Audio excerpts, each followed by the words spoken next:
Buenas tardes a tothom. Vamos a ir comenzando con esta mesa de diálogo que pertenece, ¿no?, a la primera parte de la tarde, dedicada a la cuestión del archivo y la colonialidad. Es decir, vamos a repetir una y otra vez lo que se viene repitiendo desde ayer, pero las circunstancias, lamentablemente, nos demuestran que nunca es poco y que de hecho es necesario incidir una y otra vez sobre cuestiones que damos por sentadas, pero que la realidad material, no solo la simbólica, y en esto es interesante el papel que la institución museo, pero otras instituciones tienen, ¿no?, en la ligazón entre estas dos dimensiones que forman parte de nuestras luchas políticas. La realidad material y simbólica actual nos demuestra que estas cuestiones están muy lejos de estar asimiladas, muy lejos de formar parte de ese marco de reflexión general en nuestros territorios. Por lo que vamos a ir comenzando con esa mesa, no sin antes compartir un par de puntualizaciones. Con la categoría archivo, no solo nos referimos a la forma normativa por medio de la que la institución moderna y el museo como institución que cobra sentido precisamente en el seno de la sociedad moderna, recoge, recopila y administra la información sobre el pasado. Más bien consideramos que hay muchas maneras de conservar, de proteger y de transmitir la memoria, tantas maneras como pueblos. Y que esas formas colectivas de atesorar la memoria, memorias relacionadas con cómo estos pueblos resistieron y resisten al imperio, cómo resistieron y resisten al proyecto colonial, al genocidio, se actualizan también de formas diversas en la manera en la que sus descendientes, también en la metrópoli, siguen resistiendo a un mundo que es neocolonial, que no es postcolonial. Allá sorprende escuchar algunas afirmaciones, ¿no?, en torno a el supuesto carácter postcolonial del mundo en el que vivimos. Y estas son también prácticas instituyentes, estas maneras de conformar archivo, de proteger memoria, de transmitir memoria. Prácticas instituyentes puestas en práctica por pueblos que paradójicamente carecen de instituciones formales tal y como entendemos la institución en el seno de este marco. Desde una genealogía crítica del análisis sobre la emergencia del racismo, atenta al heterogéneo pensamiento anticolonial, podemos comprobar que parte importante de la génesis de la subjetividad del colonizador encuentra su clave en estos territorios, en la historia de la cristiandad imperial ligada a acontecimientos como las cruzadas. La puesta en marcha de la empresa colonial esclavista moderna durante el largo siglo XVI encuentra precisamente su caldo de cultivo en un bagaje cultural previo, que al mismo tiempo puede ser lamentablemente leído a la luz de nuestro presente. Por lo tanto, esta propuesta nace de la necesidad de investigar narrativas sobre fenómenos, mitos como las cruzadas, las reconquistas, los descubrimientos, etcétera, que se siguen reproduciendo de manera usual en muchas instituciones culturales que forman parte de nuestro entorno y entre ellas el museo. Formas de distorsionar el pasado que, trenzados a genocidios reales, impactaron en pueblos concretos. Explorar la narrativa imperial, colonial, racial, nos permite visibilizar de qué forma el relato presente en los museos y en las ciudades que alojan dichos museos se vincula con este continuo histórico y con las narrativas nacionales. Desde este punto de vista, ya quizá no solo nos interesa cuestionar las múltiples formas a través de las que los marcos utilizados para describir, representar y visibilizar al otro distorsionan, invisibilizan y configuran a la otra, al otro, a tenor del deseo imperial, sino que también nos interesa reflexionar cómo estos marcos nos sirven para poner en el foco de atención la misma subjetividad imperial. Así, el reclamo de Edward Glissant, el intelectual haitiano, sobre el derecho a la opacidad para nuestros pueblos, se complementa al mismo tiempo con la obligación de hacer una y otra vez, por eso repetir también, translúcida las imágenes de quienes pretenden representar al otro, a la otra, al otro, y por lo tanto dominarlo, domesticarlo y a menudo destruirla. En este trabajo nos ayudamos del trabajo realizado por pensadoras, activistas, antirracistas, racializadas del contexto catalán actual, para pensar la raza siempre imbricada con la clase, el género, la sexualidad, etc., superando las retóricas de la identidad tal y como han sido apropiadas por el marco neoliberal, es decir, desvelando la raza como una estructura de poder ligada al capital y ligada al imperio desde su propia emergencia y que además sigue actuando en el presente. Así, esta no es una discusión final, no es ni siquiera una discusión inicial, sino parte de un trabajo de largo recorrido desde el que seguir reimaginando y al mismo tiempo resquebrajando en colectivo relato dominante y reconstruyendo memorias, genealogías y permanencias que conectan estas genealogías con el presente. Es decir, seguir pensando otros museos, otras institucionalidades, nos sirve para seguir realizando el diagnóstico sobre las patologías del Estado-nación moderno occidental, tal y como decía Enrique Dussel, y sobre el papel que la cultura dominante cumple en esta. Para ello, vamos a contar con la presencia de Salma Macián, licenciada en Historia y Antropología Social en la Universidad Autónoma de Barcelona, que investiga y escribe desde una perspectiva descolonial sobre la imbricación de raza, clase y género en las experiencias de opresión y resistencia de las comunidades racializadas. Con Pedro Casermeiro, licenciado en Psicología por la Universidad de Barcelona, miembro de la Asociación Romaní Ciclomné, donde coordina diferentes proyectos para la promoción y difusión de la cultura romaní. Con Gemma Ferreón Rivera, fotógrafa y antropóloga social y cultural, copromotora del colectivo de descendientes asiáticos Catarsia, el proyecto comunitario SPY Capua y de la sección en Cataluña de la Alianza Internacional de Mujeres Filipinas, Gabriela, y con Angeli Marín Cisneros, investigadora y docente sobre metodologías decoloniales, feminismos negros y estrategias antirracistas. Investiga en el ámbito de las políticas del cuerpo y su vinculación con las lógicas raciales de la ciencia.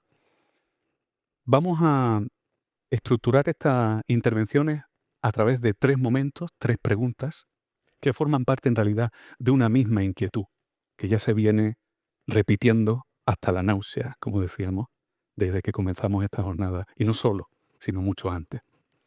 Esto es en realidad una excusa. No nos importa tanto, incluso, el museo. Lo que nos importa es decir la nuestra, una vez más, y además que la digan voces que pertenecen a cuerpos, a genealogías, a pueblos, que habitualmente no están en estos espacios, no por casualidad. Así que para la primera intervención, que mis compañeras pueden abordar desde donde les plazca, la pregunta es, desde vuestras trayectorias como investigadoras militantes que pertenecen a pueblos ligados a la historia colonial e imperial, ¿hasta qué punto el hecho de que también en nuestros territorios se hable cada vez más de memoria imperial, de memoria colonial, de legados raciales, se hable más o no? Veremos, ¿no? ¿Hasta qué punto esto abre la posibilidad de que se lleven a cabo procesos reales de restitución, reparación y descolonización? ¿Y hasta qué punto lo imposibilita? Esta es la primera pregunta que lanzo y que, bueno, Salma, tú estás por orden alfabético, vamos a seguir ese criterio. Sí, vale. Vale, bueno, es algo que nunca me gusta. Siempre la primera de la lista en clase. Ah, bueno, primero de todo, gracias, ¿no?, por la invitación, gracias a todas las que habéis aguantado hasta aquí. Entiendo que, bueno, sois las que nos trabajáis en la administración pública, porque, bueno, no quiero empezar metiéndome por ahí. Ah, bueno, voy a empezar por intentar responder esa pregunta. Am, aunque creo que tú lo has respondido bastante, ¿no? También con tu introducción, con algunas de las cosas que venimos a hablar, ¿no? Y que venimos a decir aquí. Yo, o sea, esa descripción que ha hecho Helios, ¿no? Bueno, que es la que mandé, digamos, al Museo Habitat sobre qué hago, quién soy, ¿no? Se me hacía un poco difícil, bueno, siempre se nos hace muy difícil, ¿no? Como esa primera parte de definirnos, ¿no? Pero la realidad es que si acepté, bueno, si estoy hoy aquí, ¿no? También hablando en este espacio, en un primer momento dije, hay una ausencia cuando se habla de memoria colonial, bueno, para Daniel, ¿no? Pero hay una ausencia que es recurrente, ¿no? Cuando se habla de memoria colonial en el Estado español, que me apetecía como situar, ¿no? Como poner sobre la mesa, porque voy acumulando enfados, ¿no? Cuando se van haciendo cosas sobre memoria colonial, sobre cómo descolonizar lo que sea. Ahora es el museo, bueno, generalmente es el museo en realidad, o sea, pocas otras cosas se han querido descolonizar en este país y está todo por descolonizar aún. Am, pero una de las cosas, o sea, una de las ausencias que siempre hay es precisamente la memoria colonial sobre el RIF, que es el territorio, el pueblo del que, bueno, del que formo parte, del que vengo. Y cuando Helios planteaba esta mesa desde subjetividades, cuerpos, ¿no? De personas o de comunidades que han sufrido la colonización en la colonización española, se me hacía importante, ¿no? Al menos situar o que quede dicho, ¿no? O sea, que hay un colonialismo en el norte de África, en el Rif, pero también en Sidi Ifni y el Sáhara Occidental, que muy pocas veces es nombrado y que muy pocas veces es trabajado, ¿no? Ah, Esto era lo que pensaba en un inicio, y hay algunas cosas sobre esa forma de colonización que sí que me gustaría poner sobre la mesa, un poquito más adelante igual. Pero la verdad es que, ya has puesto, ¿no? Has citado a Glissant, también me surgían muchas dudas, ¿no? Porque hay un tema que yo creo que se habrá hablado seguramente, no he podido estar, solo he podido estar desde la conferencia de Jos de esta mañana, no he podido estar en otras, pero que hay un tema que a mí bueno, me da vueltas, que es nuestro derecho también al silencio, ¿no? Y al silencio en este contexto, ¿no? En este contexto, bueno, por eso decías, ¿no? Del derecho a la opacidad, pero el derecho a que no se hable de nosotras, ¿no? También, porque, ah, y a que la blanquitud, la institución blanca, ¿no? Las instituciones blancas no nos vean. Decían, ahora no recuerdo quién lo decía antes, pero la realidad es que estamos hiperinstitucionalizadas, ¿no? Si hablo, por ejemplo, de la población marroquí, rifeña o no rifeña, más hijo árabe, estamos hiperinstitucionalizadas en el contexto del Estado español a través de múltiples estrategias de criminalización, de negación de violencia, ¿no? De racismo, a través de pues, servicios sociales, cuerpos de seguridad, ¿no? O sea, la institución está metida en nuestras vidas hasta la médula y es como, bueno, pues está bien que se olviden de nosotras de vez en cuando, pero también, o sea, otra cuestión por la que pienso que igual está bien que se olviden de nosotras, ¿no? Que tiene que ver con la colonialidad del saber, ¿no? Y yo creo que aquí hay compañeras que van a tratar de estas cuestiones mucho más en profundidad mañana, porque tenemos la experiencia, ¿no? Todos los pueblos, todas las comunidades y pueblos colonizados a lo largo de la historia, de que cuando las instituciones blancas, la subjetividad blanca nos ve y nos estudia, nos analiza, es generalmente, bueno, generalmente no, siempre es para lo que has dicho tú también, ¿no? Para anular, invisibilizar, negar, ¿no? Deformar nuestras culturas, subjetividades, identidades, saberes, etcétera, ¿no? Entonces pensaba, bueno, es que si en realidad esto es lo que tiene que hacer el archivo, ¿no? En este territorio, el museo, la institución museística, la institución cultural, igual está bien que no se hable de nosotras, ¿no? Porque, bueno, otra cosa que no creo que se ha dicho bastante es como la dificultad, am, que hay de hacer las cosas de otra forma, ¿no? Bueno. Ah, luego es verdad que se habla mucho, ¿no? Bueno, o que cada vez se habla más, ¿no? Decía Joss antes que desde el 2000, creo que nombraba 2019 ¿no? Como desde su experiencia, ¿no? En lo que ella ha participado, viene trabajando, ¿no? Viene hablando desde de la descolonización del museo, ¿no? O de la posibilidad, ¿no? De descolonizar el museo, pero, la realidad es que, claro, para poder pensar, ¿no? O sea, y eso también creo que lo comentaba Fátima ayer, ¿no? Para poder pensar en la posibilidad de descolonizar, de reparar, restaurar algo, tiene que haber cesado, ¿no? Y lo decíais también esta mañana, lo decía, por lo que he intuido cuando hemos llegado Gabriela antes, ¿no?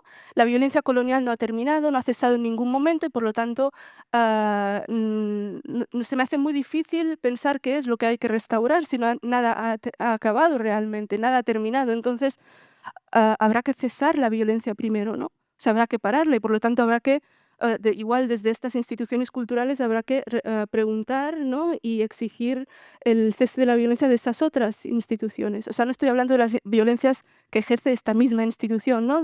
Estoy hablando de las, por lo que decía, ¿no? Servicios sociales, cuerpos de seguridad, servicios educativos, ¿no? O sea, por pensar solo en la administración pública, ¿no? Que es un espacio por donde transito también, ¿no?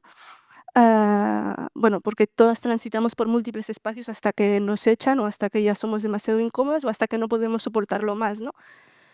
Ah, entonces eso, ¿no? O sea, cuando nos preguntas hasta qué punto es posible o imposible, ¿no? Descolonizar, restaurar, reparar,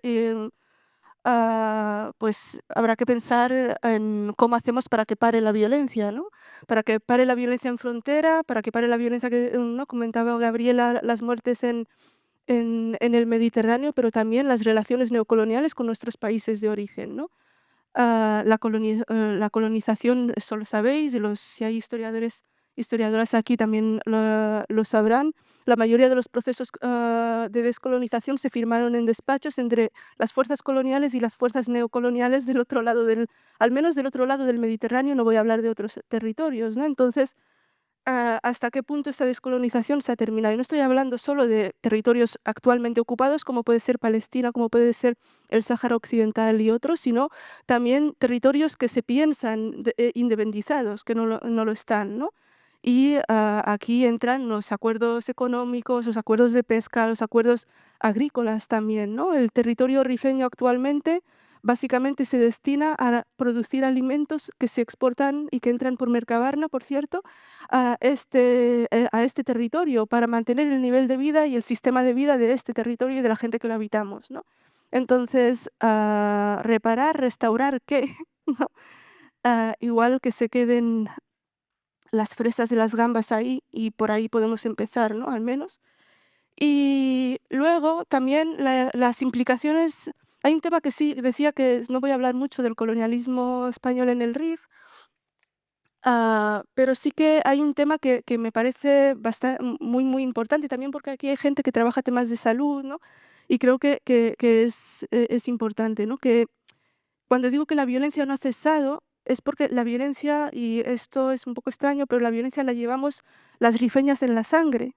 Y no es porque seamos violentas, porque somos musulmanas, ¿eh? Que eso es otro relato al que iré después, sino porque si conocéis un poco la historia de España en el RIF, en la guerra, bueno, la guerra del RIF, ¿no? Lo que ellos llaman, ¿no? La guerra del RIF, pues se utilizó gas y perita, ¿no? Que básicamente explica los altos índices de cáncer en el RIF actual. Digo que lo llevamos en la sangre porque, o sea, se pasa de generación en generación, ¿no? O sea, hay menos probabilidades de sufrir cáncer, pero la realidad es que la generación de mis padres no pasa de los 65 años y son la generación que o nació en esos años o eran niños en esos años y mueren de cáncer a causa del gas hiperita. Bueno, no sé explicar por eso digo, la gente de salud que sabe de cosas biológicas sí lo puede explicar. porque yo, pues, desgraciadamente estudié historia y antropología y no me sirve para mucho. Am, pues el gas hiperita provoca, ¿no? Provoca cáncer en la población, aparte de los efectos que tuvo de forma inmediata en las generaciones posteriores también, ¿no?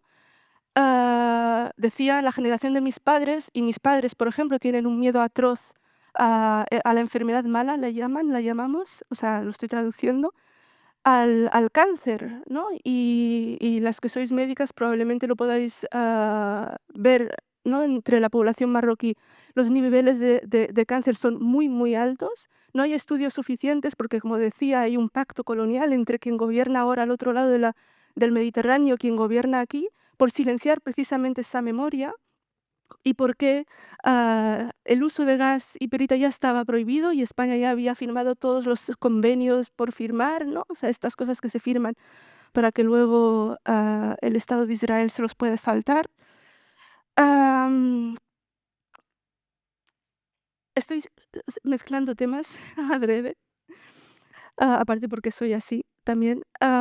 Decía, ¿no? El cáncer, ¿no? O sea, para nosotras España es un cáncer, ¿no? Y por lo tanto, o sea, si vamos a hablar de memoria colonial, habrá que hablar de eso también, pero no en sentido figurado, que también, sino en sentido material, ¿no? Real, directo, ¿no? O sea, al final, la probabilidad de que mi madre o mi padre tengan cáncer, o sea, o que desarrollen un cáncer, o que hayan perdido a todos sus primos, sus hermanos, sus tíos, a causa de un cáncer, o que la muerte más corriente entre los rifeños sea a partir a través de un cáncer, eso es violencia colonial, ¿no? Y eso es el impacto hoy en día de esa violencia que, pues, en los museos se dirá que sí se dice que es cosa del pasado, ¿no? Ah, decía que me da un poco de miedo cómo hablar de estas cosas porque hay antropólogos por todos lados, siempre sale un antropólogo de algún lado que te quiere investigar, explicar y deformar, pero sí que quería hablar. Y igual me estoy tomando mucho tiempo para decir total que España es un cáncer, ¿no? Pero, hay una cosa que a mí sí me parece interesante, ¿no? Cuando hablamos de qué imposibilita o qué posibilita descolonizar, reparar, ¿no? En este contexto, ¿no? Del ámbito de la cultura, que es algo que he observado, porque os decía, ¿no? Se nos invita a transitar por diferentes espacios hasta que ya no, pues no somos más invitadas. Que es las diferentes estrategias y fórmulas, ¿no? Que encuentra la blanquitud, la subjetividad blanca para huir constantemente, ¿no? O sea, huir y esconderse.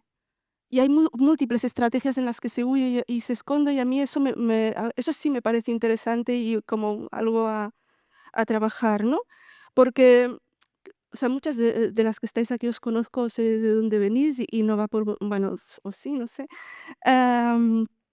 Pero sí que tenía una pregunta que siempre me surge, ¿no? Que es, cuando hablo, ¿no? Ante, pues, públicos en general o cuando se me invita a hablar, que es cuántas de vosotras, ¿no? Cuántos de vosotros, cuántas de nosotras en realidad también estamos aquí para encontrar formas precisamente de huir, ¿no? Para encontrar subterfugios para seguir reproduciendo las mismas violencias, seguir haciendo lo mismo, pero ahora sí decolonial, ahora sí habitable, habitado con, bueno, todo esto, ¿no? O sea, ¿cuántas de nosotras estamos aquí realmente para buscar fórmulas para seguir manteniendo el mismo espacio de poder y para seguir ejerciendo la misma violencia colonial hacia el otro, hacia la otra, hacia el rifeño, hacia pues todas las que estamos aquí, ¿no? Y me gustaría saber también qué estrategias habéis encontrado, ¿no? Para seguir escondiendo lo que decía Helios, ¿no? De la subjetividad imperial, la subjetividad blanca, ¿no? A mí generalmente en estos espacios, ¿no? Del ámbito del arte, la cultura, se me ha invitado a hablar, eso es verdad, se me ha dado espacio para hablar, pero ¿qué lo ha imposibilitado? Que en la mayoría de los casos ese invitar a hablar en realidad es para silenciarte, ¿no? Para encubrirte una vez más, para esconder, o sea, ha habido diferentes, he vivido diferentes experiencias, ¿no? Por un lado, así, estrategias de borrado, ¿no? De intentar borrarte, integrándote en una narrativa ya, ¿no? En un marco ya realizado, ¿no? Que ya venía de entrada. Procesos de extractivismo que yo creo que hemos visto todos, explícame, ¿no? Y luego yo hago una película, escribo un artículo, hago un paper, presento un proyecto, porque ahora lo de colonial está de moda.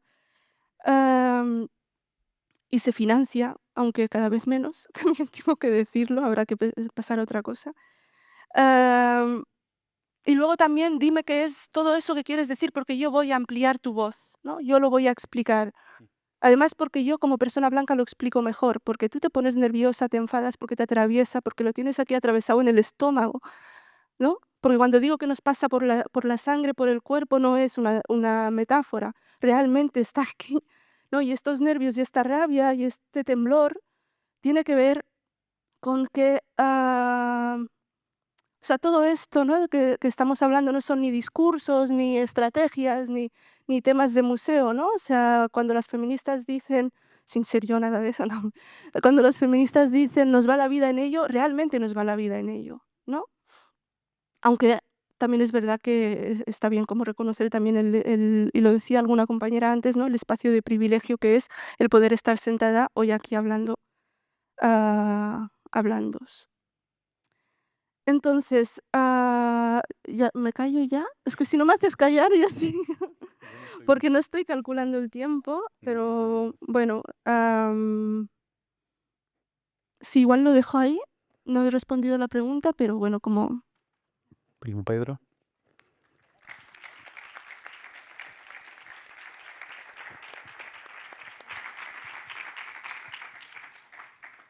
Hola, ¿se escucha? Sí, perfecto. Buenas tardes. Primero agradecer la invitación a estar aquí sentado y poder decir lo que me plazca, ¿no? Como decía. Eh, la verdad es que, bueno, yo me he hecho una serie de notas para ir contestando las diferentes preguntas que me han mandado y la verdad que a veces escribo cosas que luego no entiendo, pero voy a intentar seguirlas, ¿no? Eh, Antes de nada, yo quería hacer una serie de premisas básicas para entender un poquito cuál es la particularidad gitana en el tema de la memoria, de la historia, memoria, ¿vale? Y lo primero que quería un poquito era poder no definir, pero sí que poder diferenciar es lo que, cuando hablamos, por ejemplo, de memoria colonial, memoria imperial, estamos hablando de memoria histórica. Y una cosa es la memoria histórica y otra cosa es la memoria colectiva, que se entrelazan y que están ahí, pero que son cuestiones diferentes. La memoria colectiva es toda una serie de elementos, de contenidos que nos permiten saber quiénes somos, poder definir quiénes somos, para representarnos aquí en el presente y proyectarnos al futuro de una manera coherente, de generación tras generación. La memoria histórica podría ser más bien rescatar elementos históricos que han sido silenciados, ocultados en el pasado y traerlos al presente, para poder problematizar algún conflicto actual en la sociedad que entendemos que tiene su raíz en el pasado y que sin volver a ese pasado y sin entender ese pasado no se puede solucionar en el presente. Entonces, como gitanos, pues no tenemos una institución física, no tenemos un archivo físico. No tenemos un espacio donde se determinen qué elementos forman parte, cuáles son los saberes comunitarios. No tenemos esa institución, no tenemos esa autoridad. Lo que tenemos por contra es una serie de saberes, de memorias, de oficios. Tenemos también lo que sería el vestigio de una lengua, pero es sobre todo un archivo fluido y volátil y oral, que se transmite de generación en generación y que guarda una serie de conocimientos, pero que no guarda muchos conocimientos, ¿vale? No guardamos historia, no tenemos, eh, no conocemos cuál es nuestra historia y no lo guardamos como memoria. Lo que sí guardamos a veces son actitudes, emociones, ¿vale? Por ejemplo, cualquier gitano de mi generación ha crecido con un miedo atroz a la Guardia Civil. sin saber por qué, pero con miedo, a cuerpos policiales y a todo lo que sea la institución. ¿Vale? Yo sí que de pequeño había escuchado alguna historia de la Guardia Civil, mi padre, mis tíos, pero historias que no eran para tener un miedo atroz a cuerpos policiales. Sin embargo, todos tenemos miedo. ¿Vale?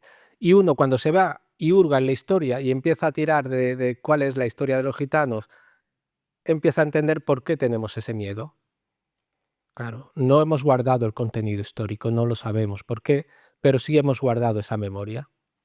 ¿Vale? Entonces, ese es nuestro archivo. Nuestro archivo está compuesto de una serie de cosas muy fluidas y que además es completamente fragmentado. No está en un sitio concreto. Está en unos barrios, en unas familias, y cada barrio, cada ciudad, cada familia guarda un archivo diferente. ¿Vale? Entonces, una cuestión que te relacionada con toda esta volatilidad es que tenemos miedo.